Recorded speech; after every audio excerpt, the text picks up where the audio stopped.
अस्सलाम वालेकुम दोस्तों, हैप्पी टीवी की ताज़ा तरीन वीडियो में आप सबको खुश आमदीद। और आज के इस वीडियो में हम बात करेंगे ब्रिटिश एयरवेज़ ने दोबारा अपनी सर्विसेज पाकिस्तान में फ़राहम करने की खिदमत पेश किया, मतलब वो अग्री हो गया इन चीज़ों पे। तो आज मैं आपके बारे में इसकी तफसील बताऊंगा, हिस्ट्री बताऊंगा कि क्यों बंद हुई थी और ये किस हादसे की वजह से बंद हुई थी। तो तमाम चीज़ों के लिए इस वीडियो को लास्ट तक देखें।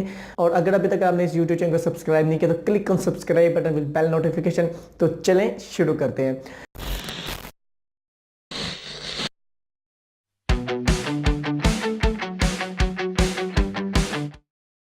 तो दोस्तों ये बात है सितंबर 2008 की, जब हादसा हुआ था। सिक्योरिटी रीजंस की वजह से एक हादसा हुआ था।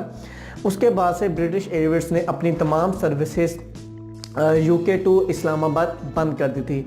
उस हादसे में आई थिंक 150 लोग जान बहक हुए थे और मतलब कि काफ़ी ज़्यादा नुकसान हुआ था। तो उस पर सारा इल्ज़ाम पाकिस्तान के सर्विसेज, एयरपोर्ट की सर्विसेज पे और तमाम दूसरी सर्विसेज पे आया था।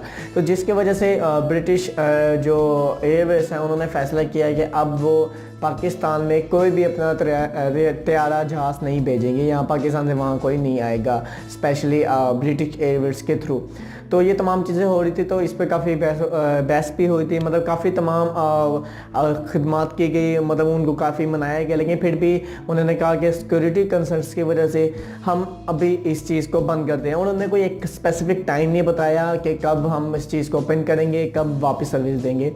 बट येस्टरडे आई थिंक 19 दिसंबर 2018 को उन्होंने पोस्ट किया अपने ट्विटर पे वीडियो के, उसके ओनर ने, चीफ ने, कि हम अब पाकिस्तान के साथ दोबारा ताल्लुकात कायम करेंगे। दोबारा ब्रिटिश एयरवेज पाकिस्तान पे आया करेगी, मतलब इस्लामाबाद टू उनका जो वहाँ पे एक नया एयरपोर्ट मिला, वहाँ पे वो दोबारा से जहाज़ उतरा करेंगे। तो ये काफ़ी अच्छी बात है। उसके साथ उन्होंने एडिशन ये भी कहा कि हमने वो जो फ़ैसला लिया था तब हमें वो सही लग रहा था, और उसके बाद उन्होंने अब जो फ़ैसला लिया अब हमें ये सही लग रहा है कि अब पाकिस्तान में सिक्योरिटी कंसर्न ज़्यादा देखे जाते हैं। तो उसके बाद उन्होंने ये भी कुछ कहा कि अब पाकिस्तान के यूके की जो ट्रेड एंड रिटर्न इन्वेस्टमेंट है वो काफ़ी बढ़ जाएगी। इससे पाकिस्तान को भी फ़ायदा होगा और हमें भी फ़ायदा होगा।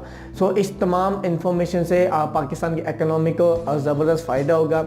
So let's talk about my review. तो मेरा रिव्यू ये है कि काफ़ी अच्छा कदम है ब्रिटिश एयरवेज का। वैसे 12 साल के बाद एकदम ख्याल आना ये बात भी ज़रा हज़म नहीं होती, लेकिन फिर भी अभी तक पॉजिटिव चीज़ से देखा जाए तो ये काफ़ी अच्छी बात है कि पाकिस्तान में एक ट्रेड भी बढ़ेगी, इन्वेस्टमेंट भी बढ़ेगी फ़ॉरेन की, और वहाँ के लोग यहाँ पर आएंगे, जिस पे कायद-ए-आज़म मोहम्मद अली जिन्ना ने भी काफ़ी ज़ोर डाला था 11 सितंबर 1947 से पहले।